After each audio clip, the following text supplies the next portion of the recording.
السلام علیکم دوستو پرانے زمانے میں، ہمارے زمانے میں لڑکی لڑکے کے دو ہی معروف رشتے تھے، باقی کو تو کوئی سننا ایکسیپٹ نہیں کرتا تھا۔ ایک تھا محبوبہ کا اور ایک تھا بیوی کا۔ بہن ماں کے رشتے کو ہٹا دیجیے، عورت کے حوالے سے نہیں، یہ بالخصوص ان رشتوں کی بات کرتے ہیں تھوڑی سی۔ تو محبوبہ اگر بیوی نہ بن سکی تو وہ ناکام محبت ہو گئی، اور اگر بیوی بن گئی تو محبوبہ تھی، محبوبہ ہے اور بیوی بھی بن گئی ہے۔ اب ذرا رشتوں کی نوعیت بدل گئی ہے۔ فرینڈ ہے، کیا ہے فرینڈ؟ لڑکا لڑکی فرینڈ ہیں، لڑکے لڑکے فرینڈ ہیں، لڑکی لڑکی فرینڈ ہے۔ اور کئی ملکوں نے اسے ایکسٹریم تک لے جا کے اجازت بھی دے دی ہے، ٹھیک ہے جی، جو بھی بنے، جس طرح کا بھی رشتہ آپ اپنا برقرار رکھیں۔ فرینڈ ہو گیا، اس کے بعد پھر یہ گرل فرینڈس بن گئے، تو گرل فرینڈ بوائے فرینڈ بن گئے۔ تو فرینڈس میں تو یہ میری سمجھ میں، یا لوگوں نے بتایا مجھے، لڑکے لڑکوں سے میں نے پوچھا، ذرا تھوڑی سی تحقیق کی ان کے حوالے سے، تو انہوں نے کہا جی کہ جیسے لڑکے لڑکے ہوتے ہیں دوست، اسی طرح لڑکیاں اور لڑکے دوست ہو سکتے ہیں، اس میں کوئی وہ سیکس کا ایلیمنٹ نہیں ہے۔ بہرحال بات میری سمجھ میں نہیں آئی، نیچر کے خلاف لگا ان کا یہ بیان۔ تو میں نے کہا ٹھیک ہے، یہ کہا جاتا ہے، یہ سمجھا جاتا ہے، اس کی ڈیفینیشن یہ ہے، تو ٹھیک ہے، یہی ہوگی۔ اس کے بعد جی گرل فرینڈ کیا ہے اور بوائے فرینڈ کیا ہے، یہ اس میں ہے کہ جی وہ دوست ہیں اور ساتھ سیکس کے لیے فری ہیں، وہ رضامندی کے ساتھ آبویسلی۔ اور اس کے بعد عشق کا چکر آ جاتا ہے، عاشقی والی بات آ جاتی ہے، محبت کی بات آ جاتی ہے، محبوبہ والی بات آ جاتی ہے۔ تو پھر میاں بیوی کی بات، آخری بات۔ تو میں نے ایک سوال میرے ذہن میں آیا جو میں نے اپنے بچوں سے بھی پوچھا، لیکن وہ زیادہ ماڈرن نہیں ہے، ابھی میرا سوال کا جواب تسلی بخش ہونے میں تھوڑا شاید وقت لگے، یا تھوڑی سی اور مجھے تحقیق کرنی پڑے۔ وہ یہ کہ یہ جب بریک اپ جسے ہم کہتے ہیں، بریک اپ ہو گیا، اس لفظ کو میں استعمال کرنا چاہتا تھا، آج ہی استعمال کرنا چاہتا تھا، اس لیے مجھے اس کی ذرا جلدی ہوئی۔ تو وہ یہ کہ بریک اپ کیا ہے، بریک اپ کس رشتے کے بعد بریک اپ ہے؟ کیا محبوبہ کے ساتھ بریک اپ ہونا ہے؟ یعنی جس کے ساتھ انسان عشق کرتا ہے، تو عشق جو کرتا ہے بریک اپ ہونا ہے، تو یہ تو نہیں، یہ بھی نہیں بات سمجھ میں آنے والی، کیونکہ عشق میں تو بریک اپ نہیں ہوتا، محبوبہ کے ساتھ بریک اپ نہیں ہوتا، ناکام محبت ہوتی ہے، کامیاب محبت ہوتی ہے، دیٹس آل۔ تو کیا یہ بریک اپ پھر یہاں پر ہو گیا کہ ایک سیکس والا رشتہ ہے، دوستی ہے، اور اس کے بعد وہ تعلقات ٹوٹ گئے؟ تو وہ جو بریک اپ جسے کہا گیا، وہ چاہے رضامندی سے ہو یا رضامندی کے خلاف ہو، غصے میں ہو یا ریئیکشن میں ہو، تو بہرحال یہ بات مجھے کلیئر نہیں کی جا سکی کہ کس کے بعد یہ بریک اپ ہوا ہے۔ تو دیکھتا ہوں کیا صورتحال، یہ کنسنسس کہاں پہنچتا ہے، تھوڑا سا اور اس پہ میں وقت صرف کروں گا۔ تو کیونکہ ایک گانے کی لائن مجھے لکھنی تھی ایک ناول میں، تو وہ پرانے زمانے کی لائن تھی، تو یقین مانیے کہ وہ مجھے کم از کم مہینہ ایک لگ گیا اس لائن، یہ نہیں کہ دوسرے کام چھوٹ گئے، لیکن یہ کہ اس کی تلاش بھی ساتھ جاری رہی کہ اس زمانے میں کون سا گانا تھا اور کون سا گانا معروف تھا، تو اس وقت کون سا میری ضرورت کے مطابق کون سا فٹ بیٹھ سکتا ہے۔ تو یہ تھوڑی سی تحقیق کرنی پڑتی ہے۔ تو ابھی میں آپ کو ایک چھوٹا سا حصہ سنانا چاہ رہا ہوں ایک ناول میں سے، اور وہ ہے ایک شاطر قسم کا بندہ جو کہ ریلیشن شپ قائم کرتا ہے۔ اب مجھے نہیں پتا کہ یہ کس طرح کا، اسے وہ محبت کا نام تو نہیں دیا جا سکتا، کیونکہ وہ ارادے سے اس رشتے کو توڑ رہا ہے، اور اب ایک معصوم خوبصورت باوفا لڑکی کے ساتھ جس کے ساتھ وہ تعلقات ختم کرنا چاہ رہا ہے، تو کس طرح وہ اپنی انٹیلیجنس کو یوز کر رہا ہے، یا یوں سمجھ لیجیے کہ لڑکی کو بیوقوف بنا کر تو رشتہ توڑنے کی کوشش کر رہا ہے، اس کی سنسیئرٹی کو ایک طرح سے کنونس کر کے اس سے ہٹنا چاہ رہا ہے۔ تو وہ کیسے اپنی عقل کو، اپنی دانش کو، اپنی دلیلوں کو، جوان لڑکا ہے تیز قسم کا، تو لیکن وہ ایک دم سے جھٹکے سے وہ دامن نہیں چھڑانا چاہتا، تو اسے کنونس کر کے تو چھوڑنا چاہ رہا ہے۔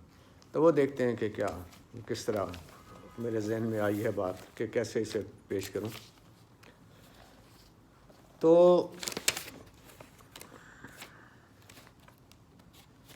اس کو انہوں نے،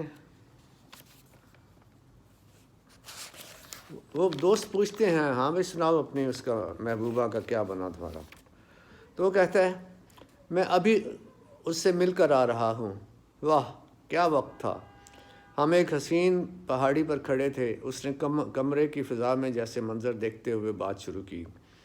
وہ پہاڑی اس طرح کھڑی لگتی تھی جیسے کوئی حسینہ اچک کر سمندر سے آنے والے جہاز کو دور لہروں پر نمودار ہوتا دیکھ رہی ہو، جس میں اس کا محبوب آنے والا ہو، اور وہ خوش رنگ اوڑھنے میں چلی آئی ہو جس پر خود رو پھولوں، خوشبودار ہواؤں، خوش آب چشموں، مدھر نغموں، دلکش چہچہوں اور مخمور سانسوں کی نقش کاری کی گئی ہو۔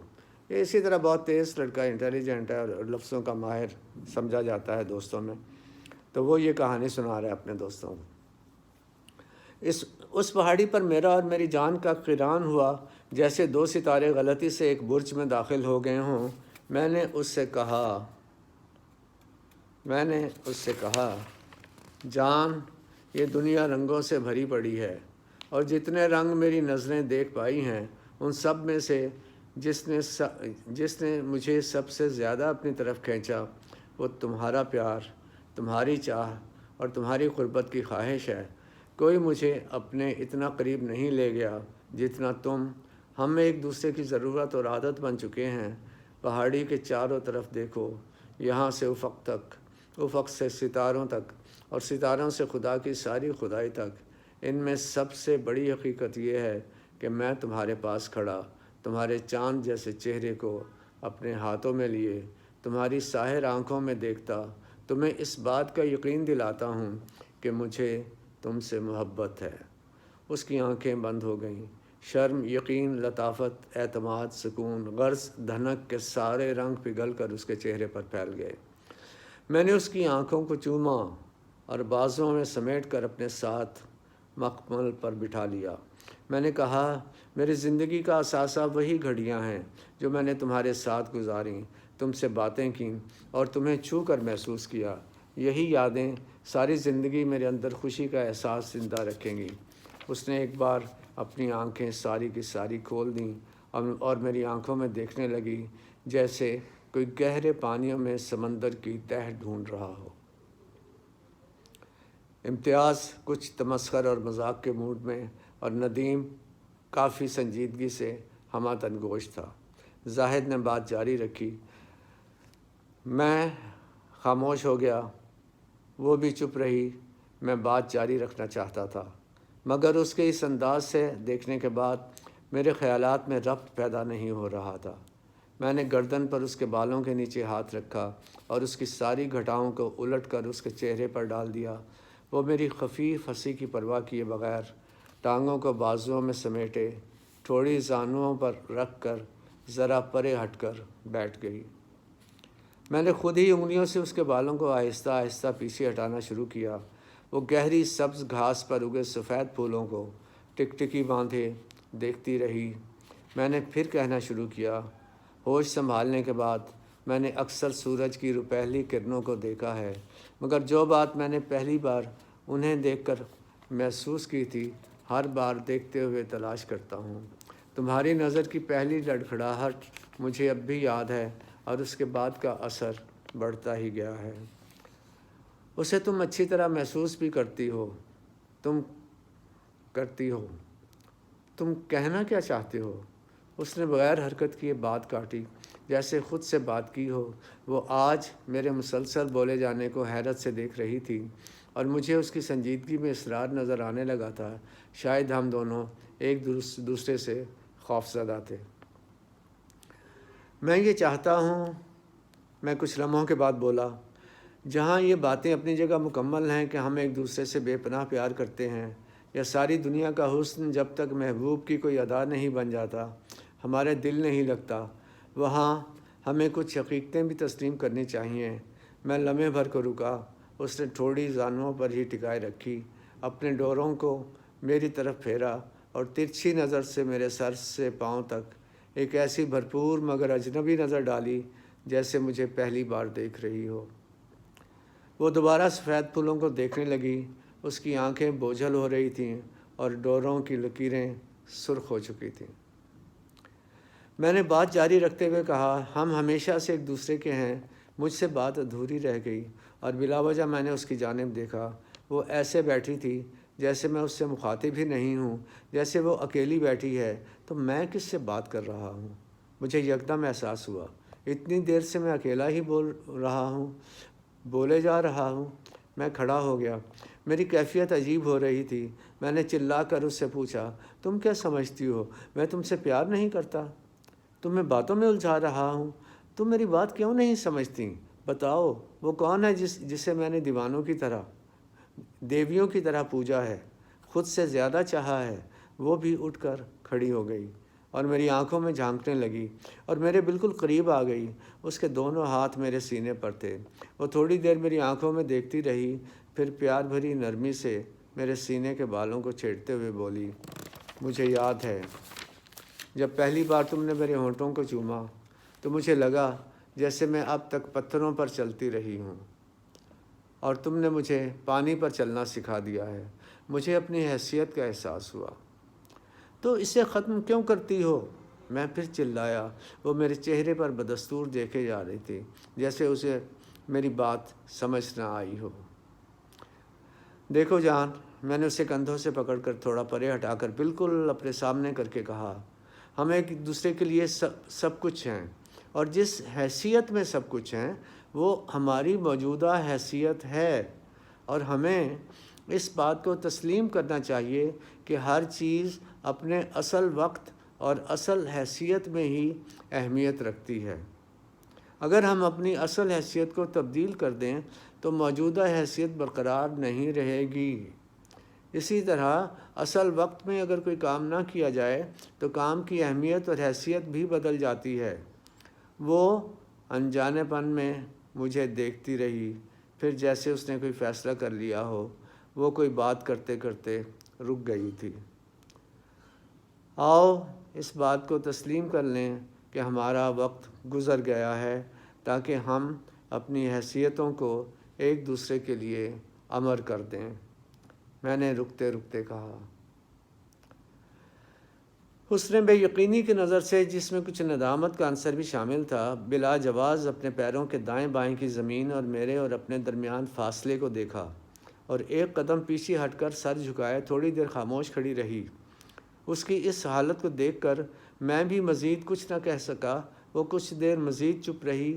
لگتا تھا اس کے سارے حواس پگھل کر پانی ہو گئے ہیں اور آنکھوں سے ٹپکنے سے پہلے حلقوں میں جم گئے ہیں۔ لگتا تھا وہ ابھی گر جائے گی، مگر زمین نے اسے سہارے رکھا، اور اگر گر بھی جاتی تب بھی تو اسے زمین نے ہی سہارنا تھا۔